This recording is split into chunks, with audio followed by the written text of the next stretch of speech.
आचार्य पंडित सुनील कुमार उपाध्याय, ज्योतिष अनुष्ठान प्रेमी। आज हम लोग एक सब्जेक्ट विवाह यानी मैरिज, जिसमें कि बड़ी समस्याएं हैं, बहुत कुछ जानने की इच्छा, बहुत कुछ समझने की इच्छाएं होती है। बहुत लोग पास कुंडली है, बहुत लोग पास नहीं होती है। तो प्रश्न लगने से या किसी तरह से भी आदमी कुछ अपने जानने का प्रयास करता है, क्योंकि आजकल सबसे ज़्यादा गंभीर मुद्दा विवाह का है। हालांकि जानता खाली कुंडली के विषय में है, बाकी जो व्यवस्थाएं होती उस पर ध्यान देने का प्रयास नहीं करता है। और देखिए इसमें क्या क्या समस्याएं और क्या क्या जानने की इच्छाएं होती, आज हम उस पर थोड़ा विचार करते हैं। जैसे देखिए विवाह मैरिज, और लड़का हो या लड़की, दोनों की समस्याएं चल रही हैं। जैसे विवाह होगा और या नहीं, पहला मुद्दा। फिर क्या होता है, विलंब से होगा विवाह, विवाह का समय क्या है, ससुराल की दिशा क्या है, ससुराल की दूरी क्या होगी, विवाह का प्रकार।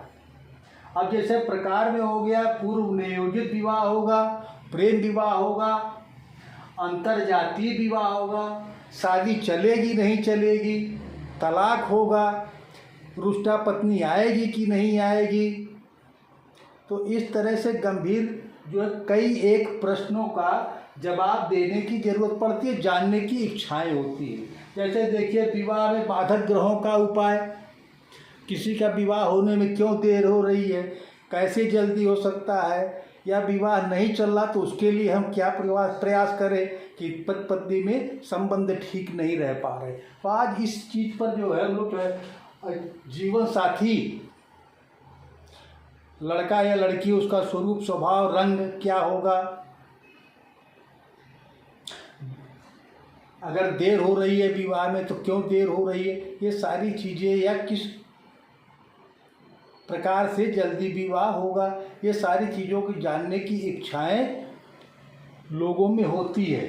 हालांकि हमने एक देखिए ये कन्या और पुरुष,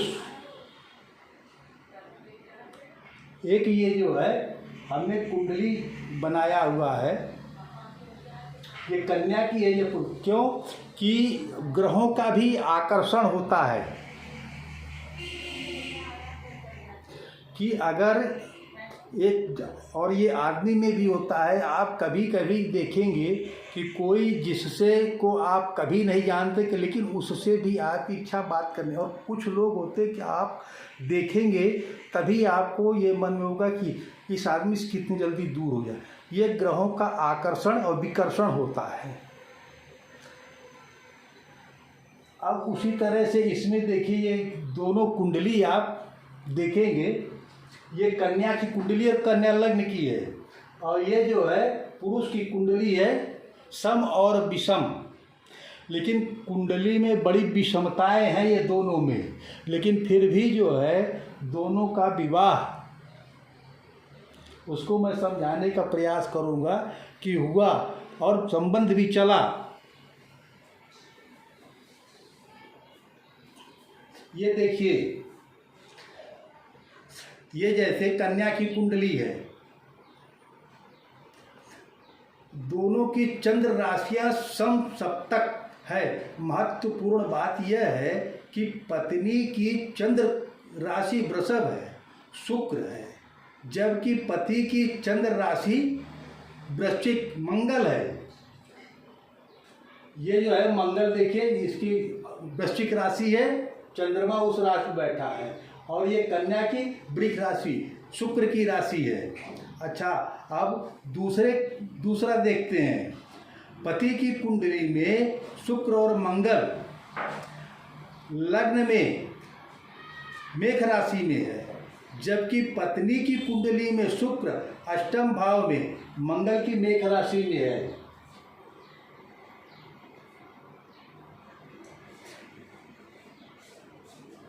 ये देखिए, और इसी तरह से तीसरी देखिए, पत्नी का मंगल पति के शुक्र को अष्टम दृष्टि से तथा पति का मंगल पत्नी के शुक्र को अष्टम दृष्टि से स्व राशि में देख रहा है। पत्नी की कुंडली में सप्तमेश गुरु व नवमेश शुक्र है, जबकि पति की कुंडली में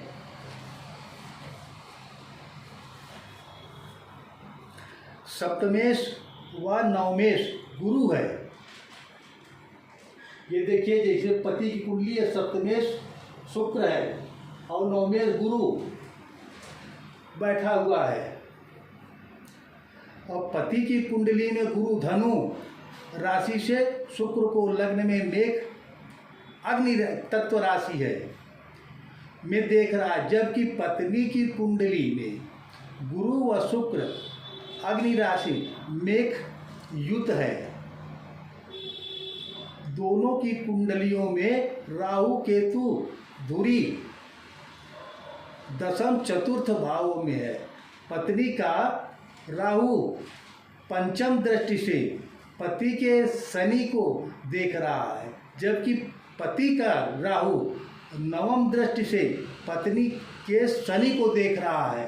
तो इस तरह से जो है, और दूसरे देखिए, दोनों की कुंडलियों में मंगल अपने अपने चंद्रमा को देख रहा है।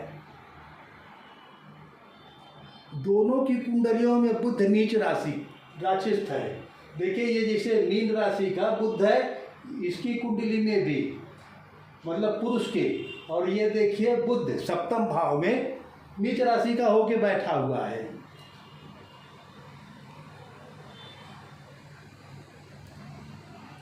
पत्नी का नवमेश शुक्र पति के लग्न में तथा पति का पंचमेश सूर्य पत्नी के सप्तम भाव में, दोनों परस्पर दृष्ट हैं।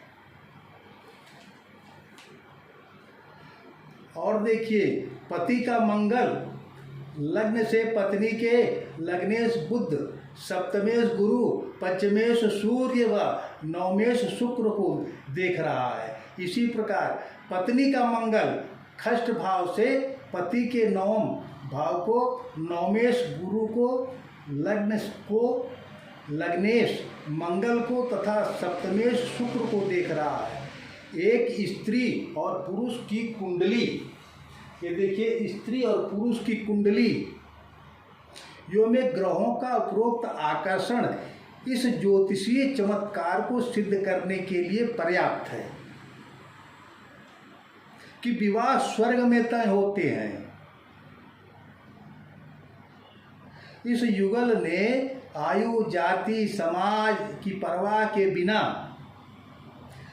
प्यार के बंधन में बंधकर पति पत्नी के रूप में बिना पारस्परिक विवाह रहना स्वीकार किया। ग्रहों का उपरोक्त पारस्परिक आकर्षण यह संकेत भी देता है कि यदि भावी वर वधू की जन्म कुंडलियों में ऐसा कोई एकाधिक योग भी हो तो दाम्पत्य जीवन सुखद रहेगा, क्योंकि प्रकृति ने इनके विवाह की स्वीकृति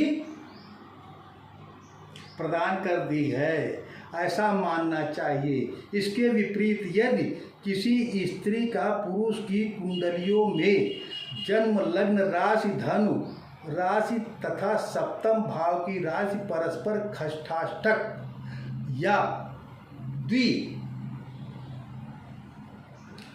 द्वादश हो अथवा लग्नेश चंद्र राशिस सप्तमेश शुक्र नवमेश पंचमेश गुरु मंगल आदि खष्टाष्टक या द्वादश हो तो उसमें परस्पर प्रीति का अभाव रहेगा, बल्कि पारस्परिक विकर्षण रहेगा। इस तरह से तमाम जो है विवाह के लिए प्रश्न उठते।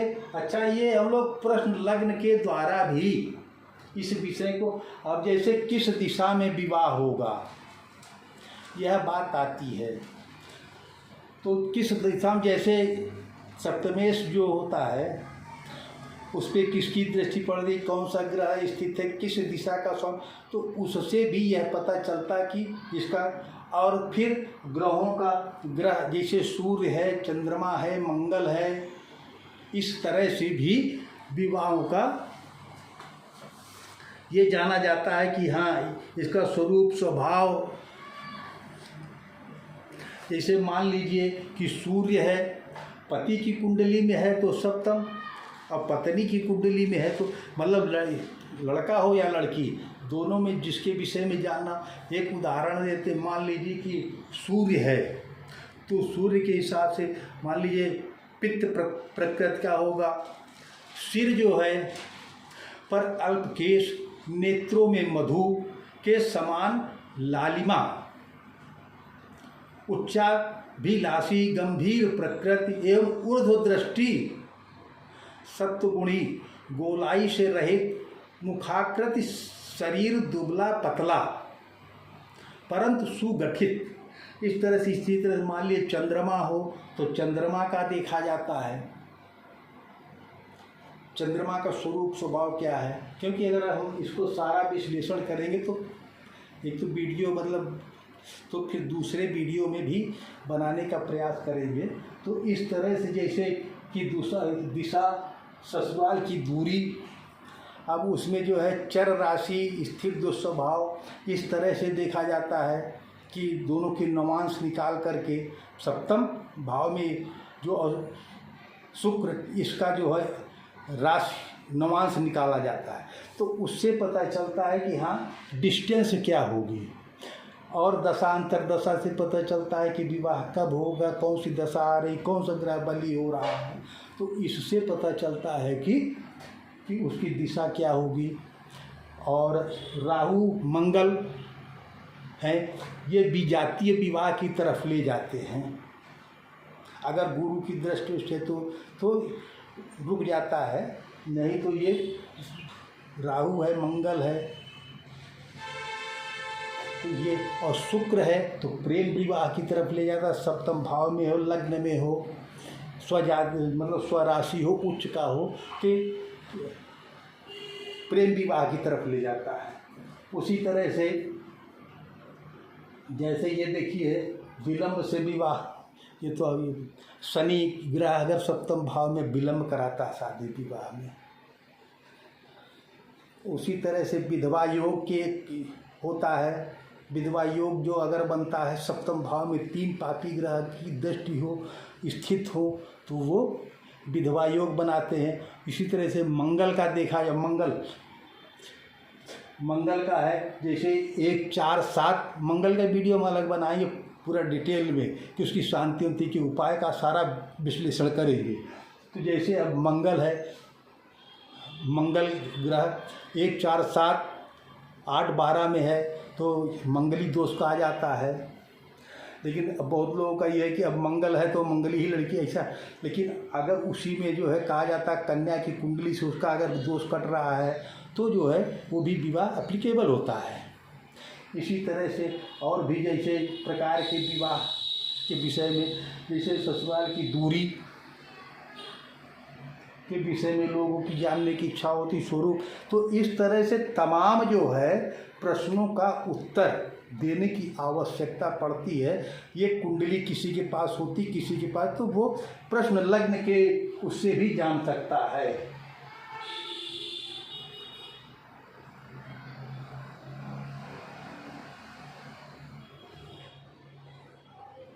प्रश्न लग्न के माध्यम से भी जाना जा सकता है कि ये समस्याओं का समाधान क्या हो सकता है। अब पता चलता विलंब से विवाह हो रहा, कोई ग्रह बाधक बन रहा है, उस ग्रह का उपाय क्या किया जाए, कैसे जो है उसकी, तो उस ग्रह की भी शांति करवा करके आदमी विवाह को मतलब जल्दी हो सकता। क्या अड़चने, जैसे कुछ ग्रह होते हैं जातक के विवाह के लिए अड़चन बनते हैं, राहु है, मंगल है, शनि है, या शुक्र ही पापी हुआ, शुक्र नीचा, तो विवाह में अड़चने कहीं न कहीं से कोई अड़चन आ जाएगी। या जो है सप्तमेश अष्टम भाव में जा रहा है, षष्ठ भाव, इस तरह से भी वो भी जो है विवाह के चलने में दिक्कत आती है। अच्छा, अब क्या है, लोग वैदिक प्रक्रियाओं से विवाहों को फॉलो नहीं कर रहे हैं, इसलिए जो दोष रहता है वो भी ख़त्म नहीं हो पाता है। ये भी विवाह टूटने का एक बहुत बड़ा, कुंडली तो खूब मिलाई जाती है, कुंडली सब लोग मिलवाएंगे, कोई ऑनलाइन देखता है, कोई किसी तरह से देखता है, लेकिन कुंडली मिलाने से बढ़ कर के गुण मिल गया बस आदमी, नाड़ी दोष आ रहा, ये सब चीज़ें, तमाम चीज़ें इसमें जो है पेच फंसते हैं। अब नाड़ी दोष आ रहा है कि नाड़ी दोष का भकूट दोष आ रहा है, ये मतलब तमाम चीज़ें जो है, योनि मैत्री, गण मैत्री, ये सब का भी विवाह के लिए बहुत ज़्यादा समस्याएं आती है। अच्छा, वैदिक प्रक्रियाओं से विवाह, जो वैदिक प्रक्रियाएं हैं, फिर मैं कह रहा हूँ कि वैदिक प्रक्रियाओं से यदि विवाह होता है तो बहुत से शादी विवाह के दोष कट जाते हैं, दूर हो जाते हैं, क्योंकि लेकिन अब आज के दूषित लोगों का घर है, विचार है, मन है, लोगों में स्वार्थ की भावनाएं हैं, शुक्र और शनि प्रबल हैं, तो दूषित है, जिसके वजह से विवाह चलने में, टूटने में, हर एक आदमी अपनी अपनी इच्छा ले घर में बैठता है। लड़की की अपनी इच्छा है, लड़के की अपनी इच्छा है, सास ससुर की अपनी इच्छा है, माता पिता की अलग इच्छा है, तो अब उससे भी विवाहों का चलना बड़ा मुश्किल होता है। अगर ये तालमेल ठीक हो तो हो सकता है। और इसमें ग्रहों का, अब ये जानने की इच्छा होती है कि हमारी सास कैसी होगी, एक ये भी प्रश्न होता है, सास कैसी होगी, सास से हमारी बनेगी कि नहीं बनेगी, नंद जेठानी, ये सब चीज़ों का भी लोगों की जानने बड़ी उत्सुकता होती है, और ये सब का आंसर ज्योतिष देने में समर्थ है। तो आज हमारा वीडियो जो है, अब दूसरे वीडियो में फिर हम इसको डिटेल में फिर बनाने का प्रयास करेंगे, तो एक एक चीज़ का हम, क्योंकि ये लंबा वीडियो हो जाएगा, उसके विषय में भी जानने का प्रयास करेंगे, बताएंगे। अगर आपको हमारा ये वीडियो अच्छा लगे तो हमारे आप चैनल को सब्सक्राइब कीजिएगा, लाइक कीजिएगा, शेयर कीजिएगा, बेल आइकन दबा करके, क्योंकि हम वीडियो बनाते हैं तो आपके पास वो डिटेल पहुँचे जल्दी पहले। और अगर कोई कमी लगे तो आप कमेंट बॉक्स में हमको ज़रूर से गाइड कीजिएगा।